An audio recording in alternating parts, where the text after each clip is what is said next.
Thanks everyone for joining us today. This is part 4 of our 6-part series on Your Money, Your Goals. And we are so delighted to have with us Cassie Russell and Jill Wheeler from the Consumer Financial Protection Bureau, and conducting this training specifically for extension educators. So we can learn ways we can use this financial empowerment toolkit to help our local clientele build financial security. And I'll turn it over to Jill. Great. Thank you so much, Laura, and thank you all. Welcome back. I'm so happy to be back with everyone today.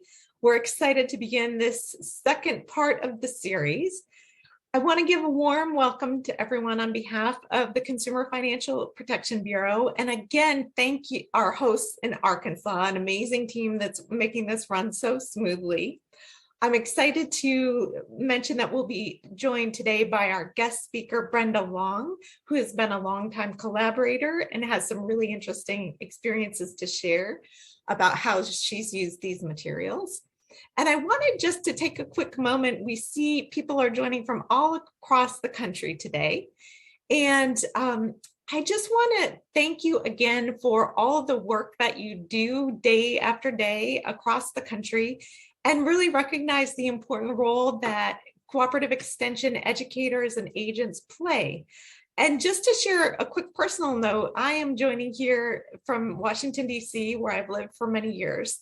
But my very first trip to DC, I stayed at the National 4-H Center. I was very involved in dairy 4-H growing up, and my parents connected with someone from Extension who was encouraging us to take a trip to DC and help connect us with the 4-H Center. And coming, that experience helped me really get excited about DC, public service. And I think it just, to me, really represents the importance of the wide range of information that extension educators share in their communities. You all have, are such trusted sources and can help share in moments that you might not ever, know about, but just the way a few tidbits of information or access to opportunities can help shape families and individuals' lives. So just want to thank you all, recognize the work you do, and hope that some of this ongoing, tools and resources will be useful in your daily work. So as always, we begin with a brief disclaimer that this is a presentation. Our presenter views and words may not always fully represent the Bureau, although we always do our best. It doesn't constitute legal interpretation or guidance or advice of the Bureau, and we will refer to a wide range of resources and materials that may meet your needs. There may be many other materials that also meet your needs, and our words and references should not be understood as endorsements of these other third-party services. So could we go on to the next slide, Cassie? And again, today we'll be covering credit and credit scores. We will share links to a variety of the Your Money, Your Goals resources. So some of these will be pulled from the Financial Empowerment Toolkit. Other examples will be drawn from the Reentry Guide, and others will be referencing tools that are available in the booklets. So as we jump into the content, I would like to turn it over to Cassie. And in the meantime, could you put a couple notes in the chat? How would you describe the difference between credit and debt? And Cassie will take us through today's presentation on credit. Cassie? Thanks so much, Jill, and thank you all for joining, or if you're new, welcome.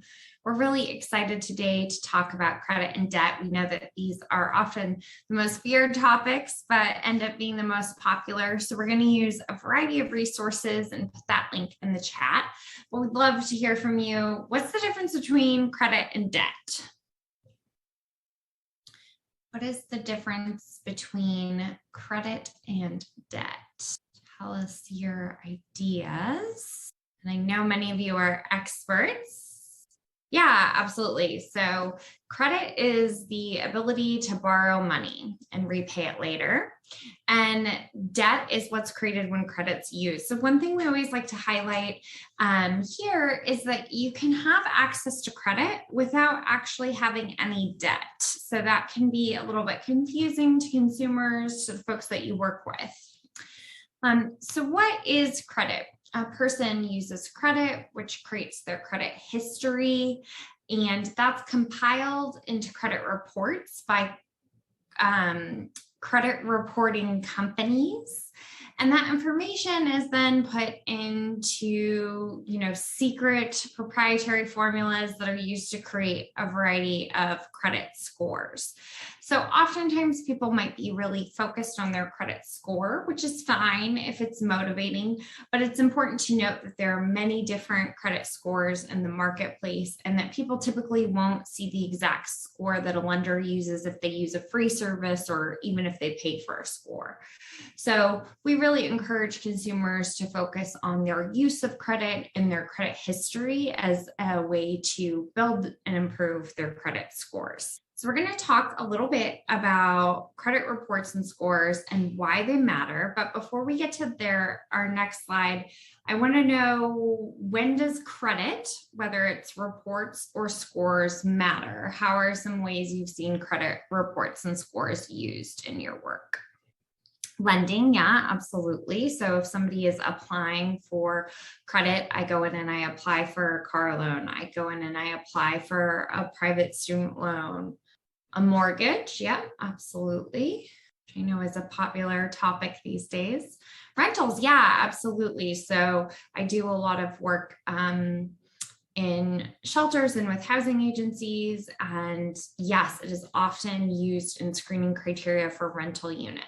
Insurance premiums, absolutely. That's a great example, Carolyn. And some things somebody might say, oh, well, my car is paid off, so it doesn't matter. Well, your car insurance, I carry personal liability insurance as an entrepreneur. All of that factors in your credit. I see that every year when they look at my credit history. Okay, so those are some great examples. We also know that credit might be used to get a job depending on the state you live in.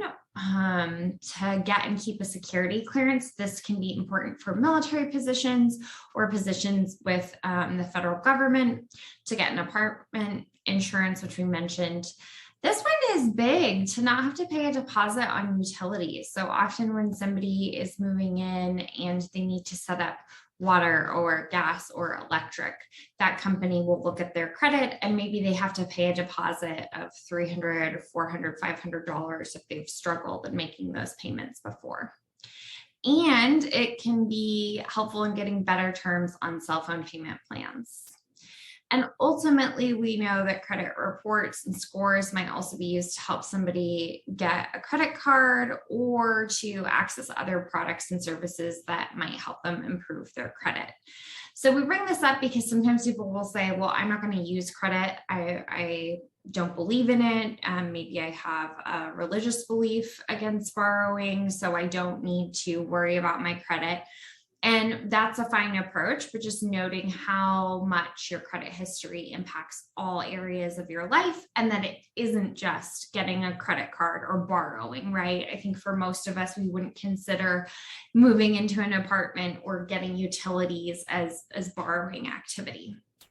So people might want to look at their credit reports, and there are 3 national credit reporting companies, Experian, Equifax, and TransUnion, and consumers are entitled to a free credit report from each one of these credit reporting companies each year through annualcreditreport.com. There are some exceptions. So if somebody was denied an apartment, a job, a credit card based on their credit history, then they're entitled to an additional report. Natural disasters, if somebody's receiving public assistance. And right now, there's some special circumstances because of COVID. And so I just put that link in the chat, but I'm going to share my screen so that we can look at this together. So right now through the end of 2022, so it's scheduled to end on December 31st. So coming up, each of these nationwide credit reporting companies are required to provide free weekly credit reports. So that's something, if somebody wants to monitor their credit more right now, they can get access to those. And then even beyond that, all consumers are entitled to additional reports through 2026 from Equifax. So just to note that things right now are a little different. So a caveat on this slide here. I'm going to switch back over to our slides. 1 second here. I'm curious, tell us in the chat if that's come up, if people are using that weekly reporting. Okay, so we know that typically somebody can order a report online through annualcreditreport.com. One thing to note is that individuals who have ITINs, they need to request by mail directly through the credit reporting companies. So that's something a little different. And then we also have a handout for folks who are in correctional institutions. So they also have to request by mail. And sorry, I'm looking for that. So you'll see in the top right that this is from the Focus on Reentry guide. And I put that in the chat for you. So if you are working with somebody and they need to request from prison or jail, there's a very specific list of things that they need to include, including their prisoner identification number, the addresses where they resided prior to incarceration, and the name of the correctional institution as the return address, as well as the prisoner ID needs to be included on the mailed request. So just to note that this is something a little bit different than a traditional request, that there's that information if somebody needs it. And then in the toolkit, we also have a tool on reviewing your credit report after somebody has gone online and done that process.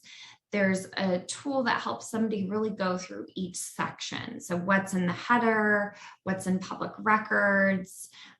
We still need to update our tool, but just to note that bankruptcy is the only public record now included. That's a recent change.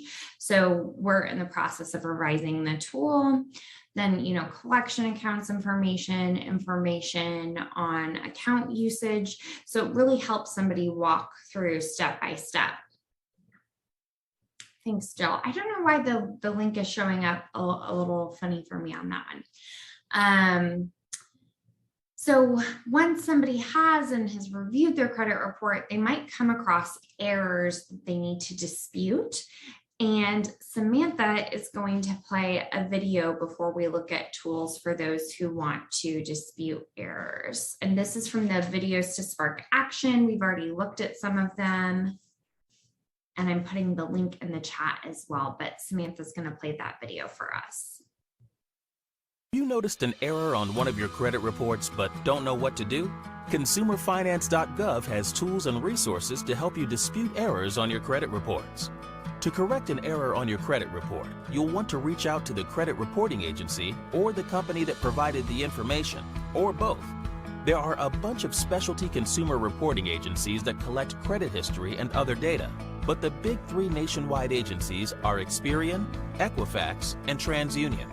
The company that provided the information could be your bank, landlord, credit card company, or debt collector. These are known as furnishers. Contact the credit reporting agency, either online, by mail, or by phone. Be prepared with the following: your personal contact information, an explanation of the mistake and why it's an error, any evidence you have that supports your dispute, and your report confirmation number if you have it. This can be found on your credit report. Then request the credit reporting agency either remove or correct the error. Remember to save copies of all documents and communication in relation to the dispute. You can also dispute the information with the furnisher.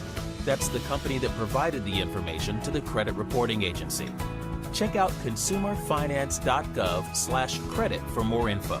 There you can find sample letters you can use to communicate with specialty consumer reporting agencies and furnishers, along with clear step-by-step instructions on how to dispute credit report information. ConsumerFinance.gov is your go-to resource for clear answers to hundreds of financial questions.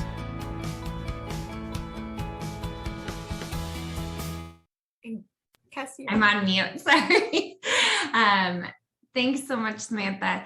So we saw, in addition to the online tools mentioned there, that you can go online and access that additional information. We want to look in our booklet on credit. And it has the giraffe on it if you have a copy, and there's a tool on disputing errors. So here you'll see the coaching question is, did you find any errors on your credit report? And, you know, it can be really empowering to get errors corrected so they don't negatively impact somebody, but it can also be exciting for somebody who wants to take action because it's free. It doesn't cost anything to dispute an error. So maybe when somebody has a lot of debt that they're working on that debt action plan we talked about, and some of those things, taking some steps on their debt. It can be exciting and empowering to correct errors since it doesn't cost any money and is something somebody can do immediately. So we see here that they'll complete this worksheet for each error. So it has the date they requested their credit report, the report reference number, and then somebody will explain the error, what was inaccurate, what needs to be corrected. And it's really important to be as specific as possible, including dates, names, or any other information that could help show the inaccuracy. So maybe here somebody says, you know, a doctor's office submitted me to collections, but I have proof that it was paid by my insurance on this date. You're going to request the change. So what needs to be changed or removed, and you'll gather any proof. So documents, letters, receipts. It always makes it easier if you include those. You can also download the dispute letter template from Ask CFPB, and we see the link there, and mail the letter to the reporting company as well as the furnisher. So like they said in the video, yes, it's really important to contact Experian, Equifax, or TransUnion, but it's also equally important to contact the landlord, the debt collector, whoever's providing the original information, the credit card company. So we are going to do a little activity in breakout rooms, and we'd love for you just to think as a group about a situation that you've seen where there was an error to dispute, and work through the sections on the tool so that you feel more comfortable using the tool in the future with the folks that you work with. Well, thank you all. I hope you had some good discussion. We'd love to hear from you in the chat about what common errors you see on your own credit, family, friends, people that you work with. What are some common errors if you're noticing any trends? And I hope it was helpful just to see and think about how you might use the tools in action. But I am thrilled to turn things over to Jill and our guest speaker. So Jill, I will turn it over to you and to Brenda. Great. Well, thanks so much, Cassie. And I'm really excited to have our guest speaker today, Brenda Long. Brenda is a financial and home ownership educator for Michigan State University Extension. And Brenda, I know you've been using these tools for quite some time now. We would love to hear a little about your role and how you use these tools in your work. So thanks so much for taking time to join us today. Okay, great. Thanks, Jill. So we started here in Michigan, I think it was back in 2016 when more of us were asked by the CFPB to provide the Your Money, Your Goals trainings. So we set up in-person workshops that lasted about 6 hours each around different parts of the state. I think we covered everything from the Upper Peninsula to down near the Indiana state line with trainings for a couple of years with different agency partners. And one of the things we did in our trainings was we broke the attendees into small groups, and to engage them more, we asked them to help teach several of the modules. So they reviewed them and shared some highlights, and then we added to that information with what was in the module material. But that seemed to work out well. Then we also, because we're a small team, we started doing webinars with the Your Money, Your Goals training, and we condensed it into a 2-hour webinar because that's about as long as we felt attendees would pay attention. But we offered quite a few of those for a couple of years. And still have, one was done just a couple months ago. Another way was I was one of the lead authors on a new curriculum called Get Ready, Get Set, Get Going. And I will put the link in the chat. It is a money management curriculum that was developed mostly for adults with cognitive disabilities, but those who have reviewed it have thought that there are other audiences that it can be used with as well. So with that curriculum, we use many of the tools in the Your Money, Your Goals toolkit, plus some in the supplement for people with disabilities. Another way that we use this curriculum was to answer consumer questions.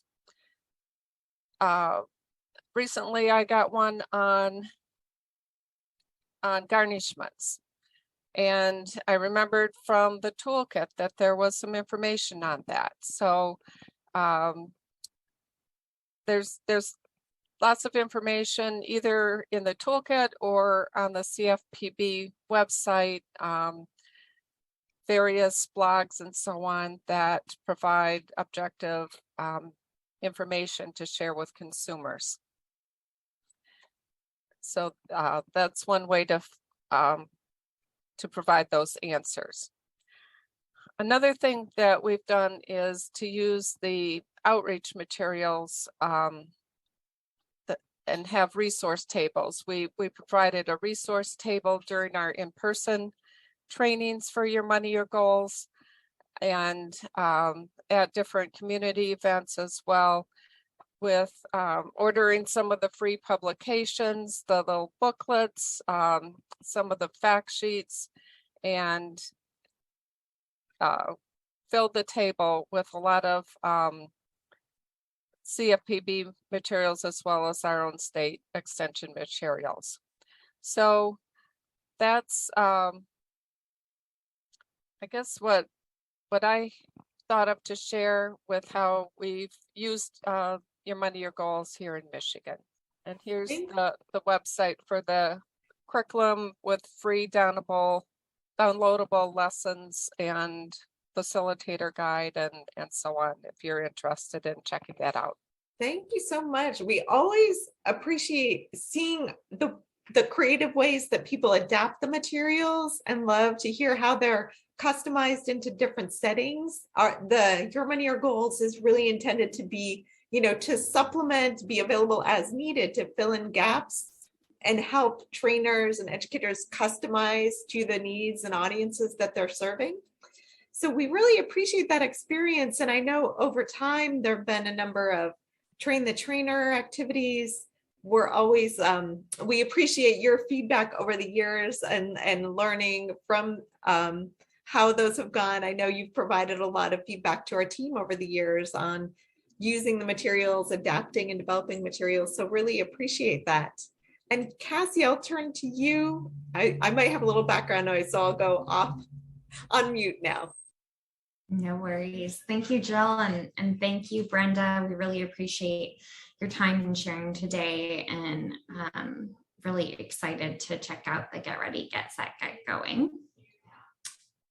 Okay, so we talked about, how do you get your credit report, reviewing it, disputing, but consumers and the people that you work with might also be interested in, how do you build a credit history? So this can be helpful if somebody is building credit for the first time or they need to rebuild credit.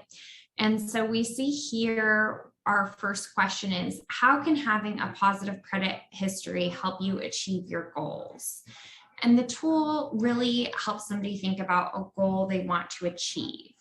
So this could be something like getting a car, finishing an education or job training program, purchasing a home, getting into an apartment, getting a new job, getting a specific military or federal job. Just like we said, all of those things that credit is connected to. So then we see some steps to build good credit. So the person's going to get and review their credit. They're going to research credit building options and choose one. And then on the backside, there's information about credit builder loans and secured credit cards. And they're going to establish good habits and manage paying on time. So really connecting to credit scoring models, those things that we know might help somebody increase their score based on their credit history. So this is in the booklet. We also have a column for resources. So if somebody is working with a credit counseling agency or they're working with a financial coach, they can put that information there, or you could pre-fill it with information from the Bureau or another trusted source. And then there's also a date to complete so that we're using those SMART goals that we talked about last week. So this can be nice. It's more of a proactive tool rather than a reactive tool. So it can be a nice change of pace from, responding to errors. We also know that you might get a lot of questions about credit scores. And so this is also in the booklet, and it helps somebody think about a credit score goal and understand the different factors that influence credit scores, learn how to access them, and help them find products, again, that can build their credit history. So we see here that this really walks somebody through a typical credit scoring model.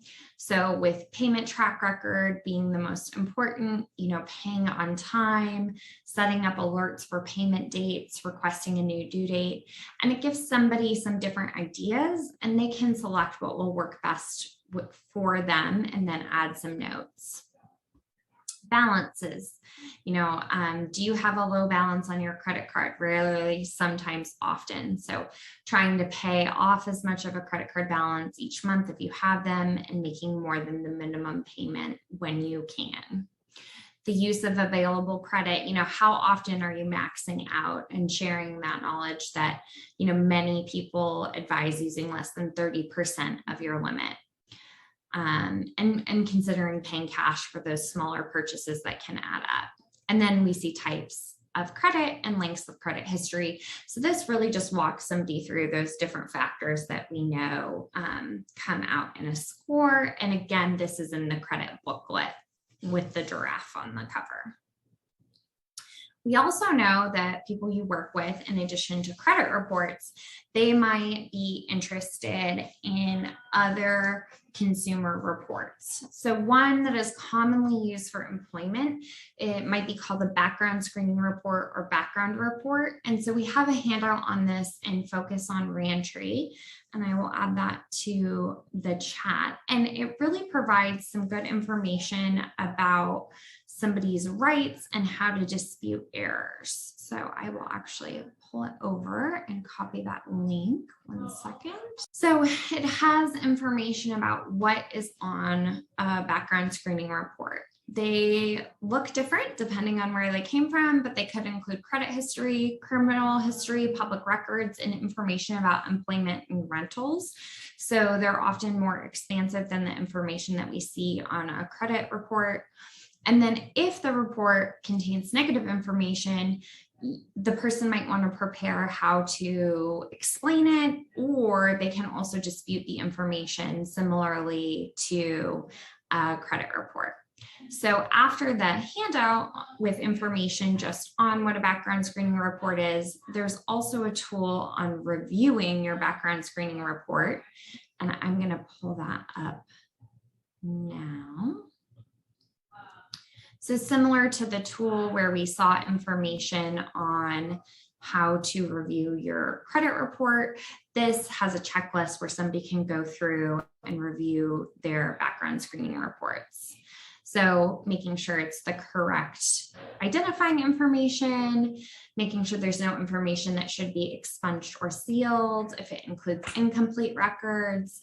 A really common error is a report that lists a single charge multiple times, especially, and this comes up later, misclassifying things that aren't felonies as felonies. Things that are more than 7 years old, except for convictions, which stay on permanently in most states. And then, like I said, anything that's misclassified as a felony when really it's a misdemeanor. And if the report includes a charge, arrest, or conviction that isn't the person's, or if they were never charged or convicted with that particular offense. So this can be really helpful for people maybe as they are preparing to search for apartments or employment, to kind of get ahead of what's on the background screening report, just as somebody might with looking at their credit prior to purchasing a car. So that again is in the Focus on Reentry companion guide. And now I am going to turn it over to Jill, who's going to help us close out for the day and talk about some additional resources. But we'd also love to get your questions or comments in the chat. I saw a really great note about when disputing errors, it being worth the time to print out the report, highlight it, write notes on that specific report, and attach it so that you know that things aren't lost in translation when you're requesting an error be corrected. So any other tips or ways that you are using the tools, we'd love to hear in the chat. So Jill, I will turn it over to you. Great.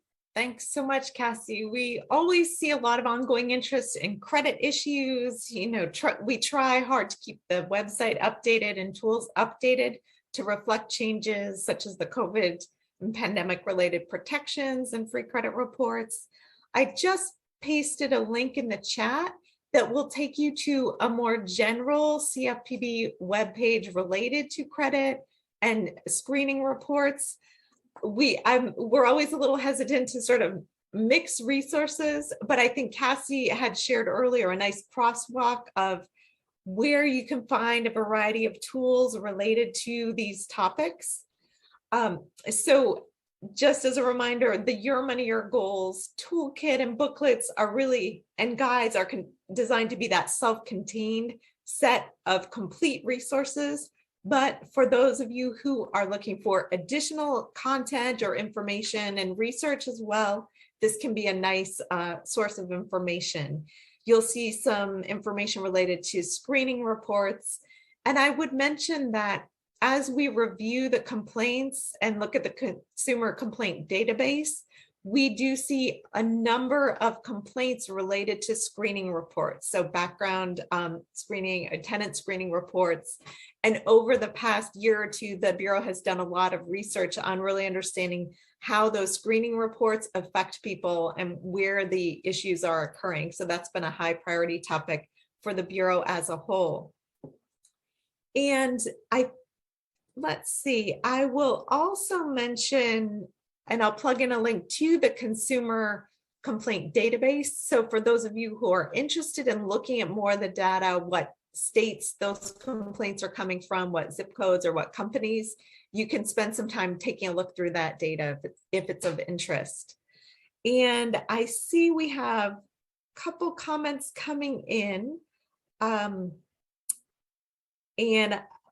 one comment from Barb on looking for a fact sheet on credit freezes. And let us pull up, I know we have one chart on the distinctions between some of the different types of credit freezes, but that's helpful to know that either it wasn't available or maybe wasn't as containing all the information that you needed. So let us take a look and see if we have any good resources for you on that topic of credit freezes. And we will be covering in an upcoming session a little more on identity theft, scams, some of the consumer protection issues. And just before we close, I know in past sessions we've mentioned some of the resources related to pandemic financial protections, housing protections, and the Ask CFPB website where you can go with a range of questions. If there are any questions related to materials orders, we're happy to address those now. And we're happy to open it up again to broader questions about primarily related to credit in today's session. But I'm not seeing a lot of comments coming in. So we're happy to also open up a little more broadly to questions, or going with our usual wrap-up question about what are you taking away today as one of the most important takeaways, or what is most helpful in your work, and what additional topics would you like to see in the remaining sessions. We have a session on consumer protection coming up, and on Thursday we'll cover the resources that are also available in Spanish and multilingual resources. And Cassie, I see you've pulled up one chart. Do you want to give a little background on that? Sure. So this is a tool from Your Money, Your Goals, how to handle identity theft. And we're actually going to cover it tomorrow in our section on consumer protection. We'll talk about identity theft, filing a complaint, and also information related to specific products or services like student loans, auto loans, and medical debt. But this is information on security freezes, an initial fraud alert, and an extended fraud alert. And then, as Jill mentioned earlier, the chart helps somebody compare a security freeze to an initial alert to an extended alert based on what the credit protection is and the requirements. And then there's information about how to contact each of the 3 nationwide credit reporting companies. I also would mention that there's in focus on military communities, there's specific provisions for military members related to active duty credit freezes. And so if that's a concern, there's information in the companion guide on that specific situation. So just wanted to share that. And then I also put a link to a blog. So if you're working more virtually with folks, that's another way to share the information, but that is in module 9 in the primary toolkit. But thank you so much for flagging that. We're always looking for new formats and better way to reach people through videos or shorter handouts, and thinking more critically about how we organize information. So we'd love any other ideas or things that are unclear. And as we wait for any last comments, I would love to put in a plug for our mailing list. I imagine many of you are on it, but if you are not on the Your Money, Your Goals mailing list, I'll plug a link in the chat. We encourage you to sign up so you'll hear news about public sessions. You can always forward that to your contacts, or specialized training sessions. And for those of you who are on our list currently, we will be doing a little refresh and engagement, checking to make sure your address is still active. So you may see something coming in to reconfirm your interests or priorities. So don't be surprised if you see that in the next few weeks. And Jill, I just want to mention in the chat that it was clarified that that tool is really in response to identity theft, and they were looking for more proactive tools. So I, talked a little bit about how we're working more of a prevention frame, and that's really helpful to know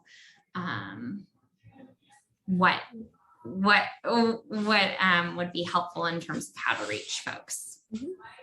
That's really helpful feedback that I will convey to our team, because over the past year, we've really been shifting our priorities a bit to raise the visibility of the consumer protection function of the Bureau and make sure people understand how to file those complaints, and practitioners can really play a key role in that. And so while we're on that topic, I do want to encourage you all, whether it's related to credit or other topics that we've been covering, if you're hearing complaints, people you're working with, friends and family, anyone around you, hearing concrete stories, and especially if there are trends you're seeing in your community, those are really helpful for us to know about, and it's really actionable on our end.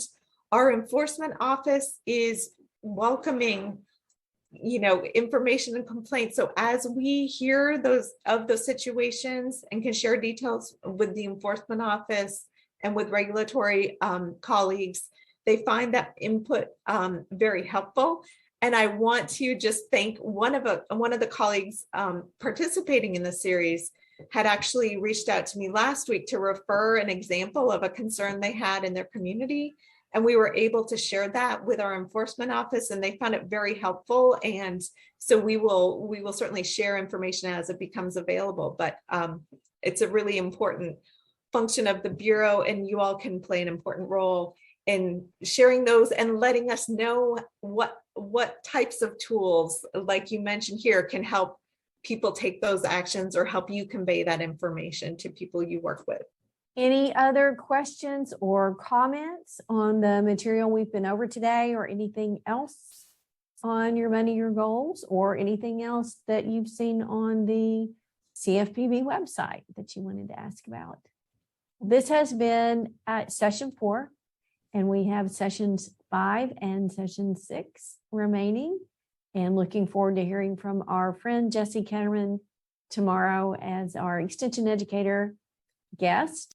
And so we'll be back here on Wednesday and Thursday at the same login, same time. Thanks everyone for being here today.